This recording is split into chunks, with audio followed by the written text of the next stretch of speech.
नमस्कार, मैं खुशी और आप देख रहे हैं आरपीएस समाचार। आइए रुक करते हैं आज की बड़ी खबर की ओर।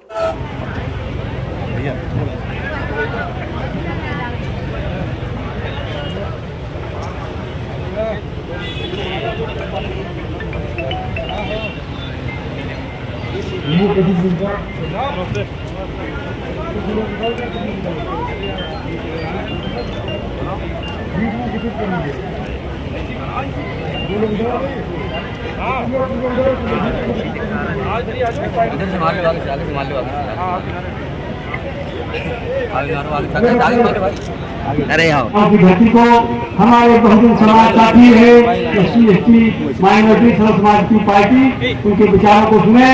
और हमारे छत्रपति शाहू महाराज जिन्होंने समाज क्रांति का काम इस देश में पहली बार शुरुआत किया, वो क्रांतिवाद फुले। उधर से क्रॉस न करें। और आज यहाँ काफी माता बहनें यहाँ बैठी है और हमारी एक बहन यहाँ लोकसभा चुनाव लड़ रही है।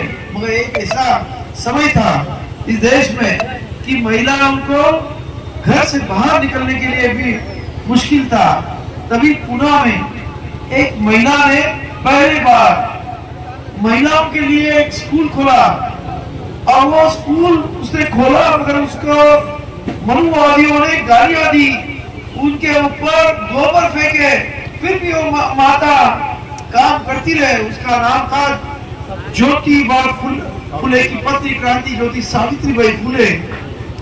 और आज हम देख रहे हैं लोग ऐसे समझते हैं कि बाबा साहब ने दलितों का उद्धार किया, मगर ऐसा नहीं है। आज बाबा साहब अम्बेडकर ने इस देश के सभी लोगों का उद्धार किया। आज महिलाएं जो पढ़ रही है, सीख रही है, ये बाबा साहब की देन है। बाबा साहब ने हिंदू कोड बिल तैयार किया और उसी की देन की वजह से आज हमारी सब माताएं बहनें पायलट बन रही, इंजीनियर बन रही और बहुत कुछ बन रही है। और उतना ही नहीं तो आज इस देश का एक चाय वाला पंतप्रधान बन गया, वो भी बाबा साहब के संविधान की वजह से हो गया और किसकी वजह से नहीं हो गया। तो बाबा साहब इन सभी के विचारों को त्रिवार प्रणाम करते हुए यहाँ बैठे हुए सब भिक्षुओं को मैं वंदन करता हूँ। और यहाँ सभी सपा के कार्यकर्ता यहाँ मौजूद है और हमारे युक्ति सेना के हमारे जिला हमारे उत्तर प्रदेश के अध्यक्ष और सभी कार्यकर्ता यहाँ के मेरी माताएं और बहनों और मेरे बुजुर्ग। देखिए समय बहुत नाजुक है, बहुत भयावह है, क्योंकि ये लोग जो आज सत्ता में बैठे वो बाबा साहब अम्बेडकर की संविधान बदलने की बात नहीं कर रहे, तो उन्होंने पूरा प्लान करके रखा है।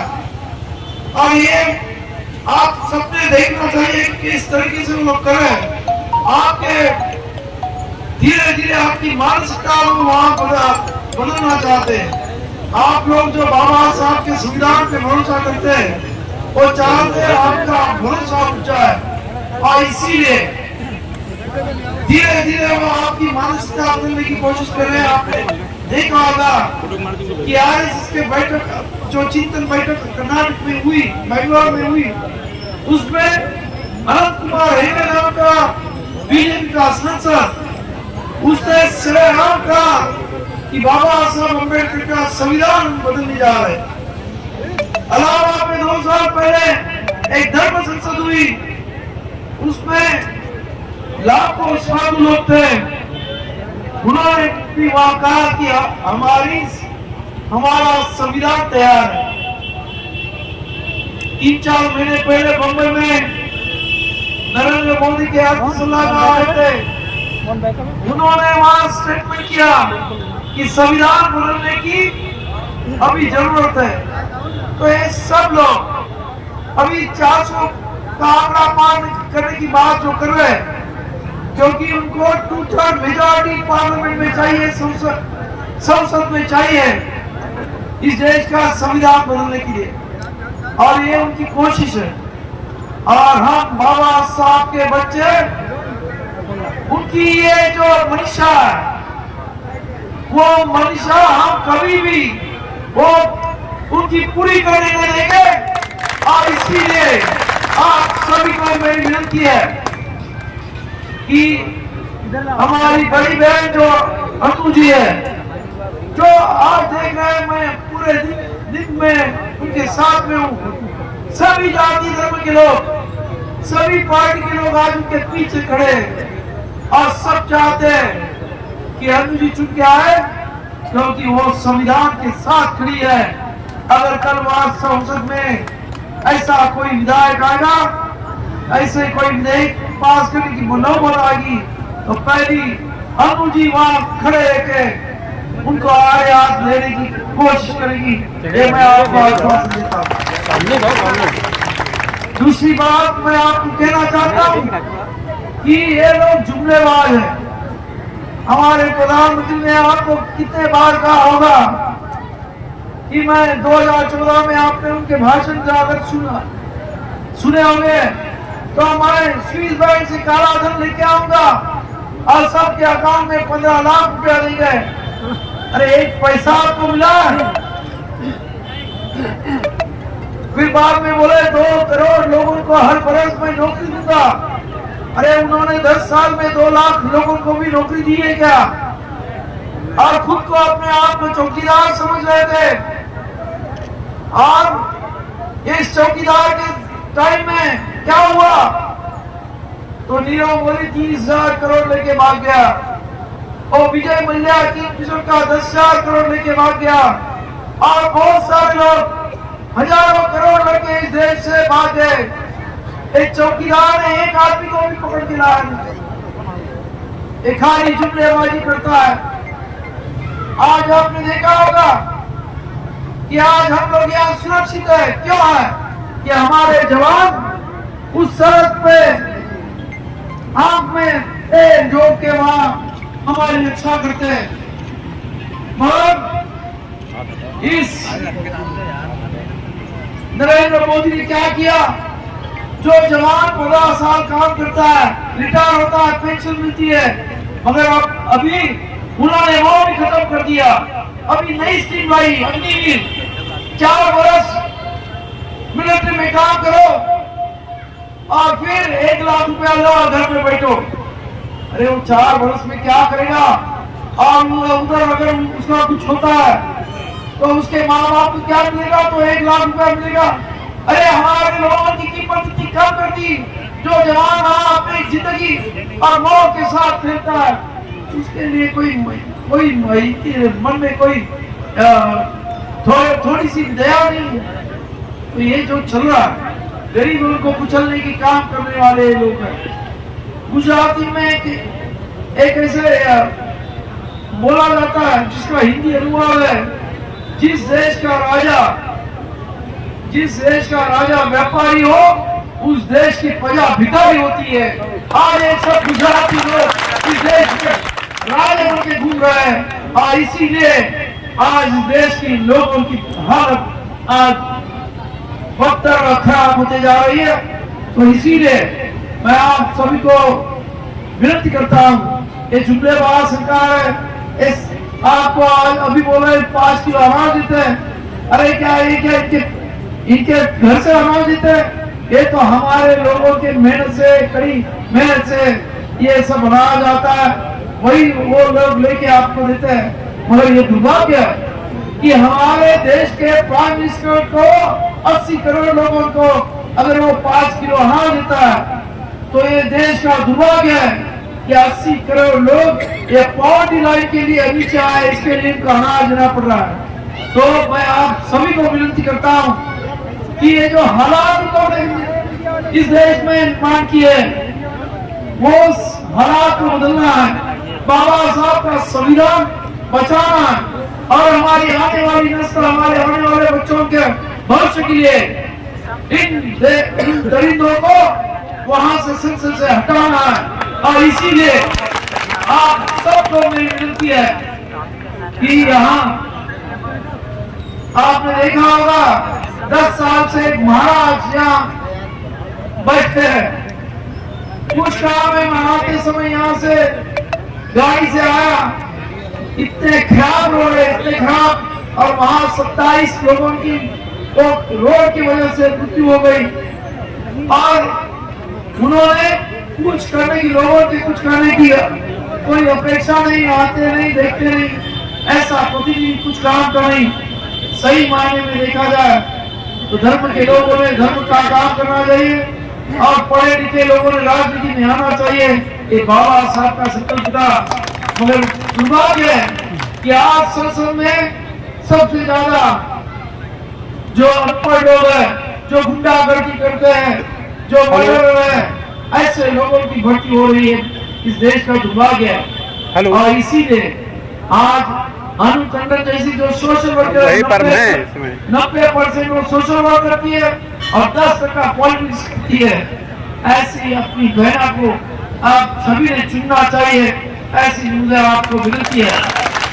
और कुछ लोग आएंगे, बाबा साहब अम्बेडकर का नाम लेंगे, मगर आपने देखा है हमारे जो काशीराम जी थे, उन्होंने बाबा साहब की मूवमेंट इस यूपी में इतनी ताकत से बढ़ाई थी, मजबूती से खड़ी कर दी थी।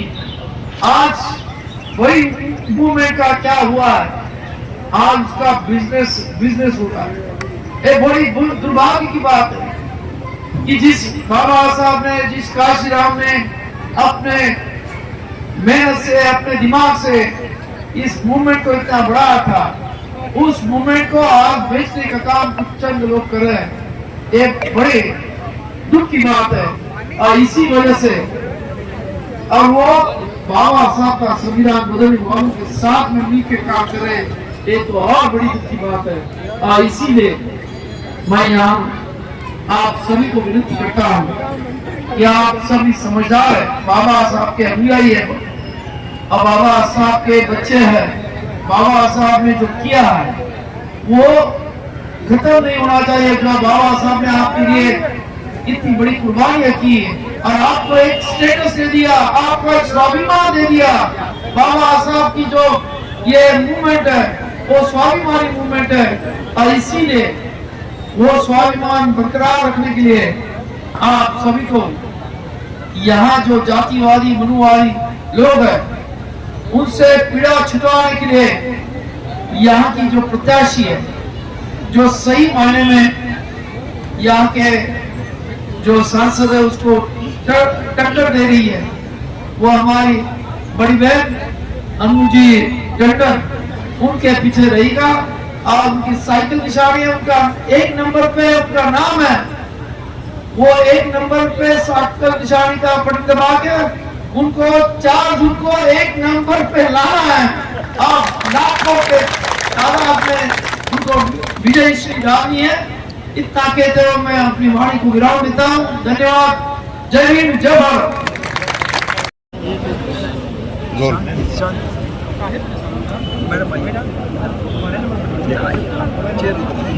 आनंद राज जी, आज आप उन्नाव पहुंचे हैं, क्या कुछ मुद्दे हैं और किन मुद्दों को लेकर आज आप उन्नाव आए? देखिए, आज जो इस देश में संविधान बदलने की कोशिश यहाँ माओवादी और आरएसएस वाले कर रहे हैं और खास करके जो राजकीय पार्टी बीजेपी उनके जो सांसद हैं वो ऐसे बातें कर रहे हैं। और इसीलिए बाबा साहब अम्बेडकर का ये जो संविधान है, उन्होंने 11 महीने 17 दिन रात मेहनत करके बनाया है और इसके वजह से सबको पॉलिटिकली इक्वालिटी में हमारे प्रधानमंत्री हो नहीं तो यहाँ का उन्नाव का कोई गरीब से गरीब आदमी हो तो उसको एक ही वोट जो पॉलिटिकल इक्वालिटी दी है और सभी को उन्नति करने के लिए संविधान में प्रावधान है।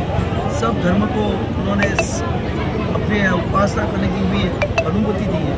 ये संविधान बदलने की कोशिश यहाँ के लोग जातिवादी लोग करें और उसके खिलाफ हम इल्गार करने के लिए, आवाज़ उठाने के लिए यहाँ उन्नाव में आए और यहाँ की जो प्रत्याशी है अनु जी टंडन, जो सही मायने में इस चुनाव में इस चैलेंज को स्वीकार करते हुए इस मैदान में उतरे, उसको सपोर्ट करने के लिए यहाँ आए। क्या लगता है, आप अभी संविधान बदलने की बात कर रहे थे, संविधान को लेकर कई सारी आपने बातें बताई, क्या लगता है अगर बीजेपी सरकार 400 पार करती है तो वो कौन से कानून है जिनको सरकार पहले बदलने का काम करने वाली है? एक ऑलरेडी उन्होंने आईपीसी बदल दिया है और दूसरे अभी नए कानून जो आएंगे उसमें अगर आपको सरकार के खिलाफ अगर बात करेंगे तो आपके ऊपर राजद्रोह का गुना वो दाखिल करेंगे।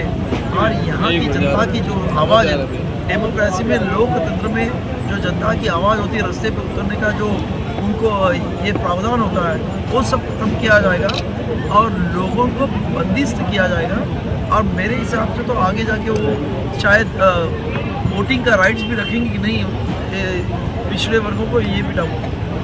तो ऐसे बहुत सारे वो संविधान में बदलाव करेंगे और संविधान का पूरा जो ये है चेहरा मोहरा ही बदल। मंच से भी एक बात चल रही थी कि ये आखिरी चुनाव, अगर बीजेपी सरकार बनती है तो ये चुनाव आखिरी होगा। कैसे आखिरी चुनाव?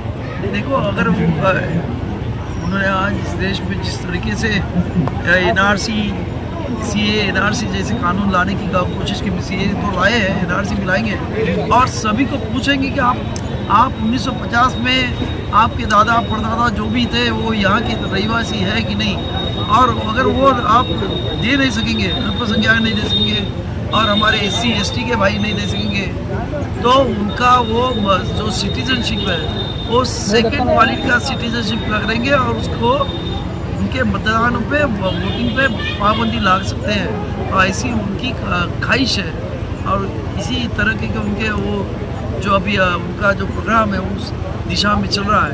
उन्होंने आसाम में भी वो कोशिश कर दी थी और आपने देखा होगा कि मणिपुर जैसे राज्य में जिस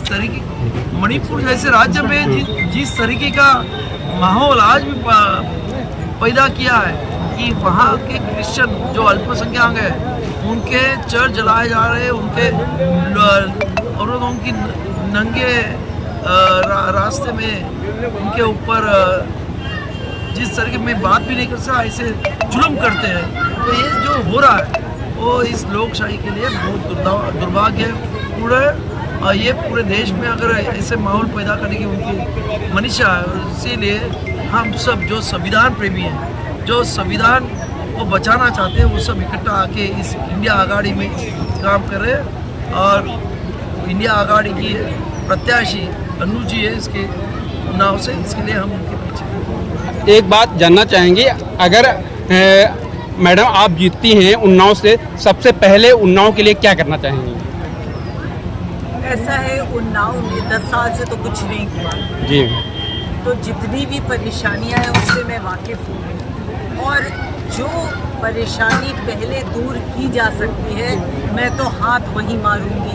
कोई मैं ये तो लाइन नहीं खींचूंगी कि मैं ये पहले करूंगी उसका नंबर बाद में आएगा। जो हाथ में आएगा, परेशानियों की कोई अंत नहीं है, मैं सबको अपने उसमें करना चाहूँगी कि जल्दी से। आप लगातार क्षेत्र का भ्रमण कर रहे हैं, इस दौरान जो युवा हैं और जो किसान बंधु हैं, इनकी क्या प्रमुख समस्याएं सामने निकल के आ रही हैं? आप देख ही रहे हैं कि बेरोजगार युवा घूम रहा है और बेरोजगारी बढ़ती जा रही है। और रही किसान की बात, पहले वो घर तो बैठे रात भर खेत ताक के जी रहा है और उसको मूल्य नहीं पूरा मिल रहा है, अपने जो खाद है वो इतना महंगा हो गया है, तो किसान जिए कैसे? बोला गया था किसान की आमदनी दुगनी होगी, दुगनी तो छोड़ो, और फिर 2000 रुपये किसान सम्मान मतलब 500 रुपये महीना। अब किसान सम्मान है 500 रुपये महीना कि किसान का अपमान है 500 रुपये? भाजपा सरकार एक नारा दे रही है 400 पार, उसके विषय में आपका क्या कहना है? ऐसा है कि वो चाहती है कि किसी तरीके से 400 पार हो जाए और 2/3 मेजॉरिटी में वो संविधान को बदल दें, लेकिन ऐसा करने से हम सब हिंदुस्तानी और खासकर मैं तो यहाँ उन्नाव के लिए बोल सकती हूँ, हम सब ने संकल्प लिया है कि ऐसा नहीं होने देंगे। लगातार SC ST को लुभाने का प्रयास किया जा रहा है, इसको लेके आप क्या कहना चाहेंगे? देखो, ये सरकार ने जिस तरीके का काम किया है, PSU पब्लिक सेक्टर यूनिट इन्होंने बंद करवा के आरक्षण कम करवा दिया और अभी ये चाहते हैं कि पूरा आरक्षण ही बंद करें और SC ST के बच्चे जो पढ़ रहे हैं तो वो गवर्नमेंट स्कूल में पढ़ते हैं, तो आजकल वो गवर्नमेंट स्कूल भी बंद करते जा रहे हैं और प्राइवेट स्कूल खोलते जा रहे हैं। जहाँ फीस 50,000 से लेके लाख रुपए तक है, जो गरीब बच्चों को उनके माँ बाप को तो वो फी परवड़ने वाली नहीं है। और इसी वजह से बच्चों का एजुकेशन का तो ख़त्म करें और लोगों को वापस अनएजुकेटेड रख के उनको गुलाम बनाने की कोशिश साजिश लोग करें, तो ये हम लोग उनको होने नहीं देंगे।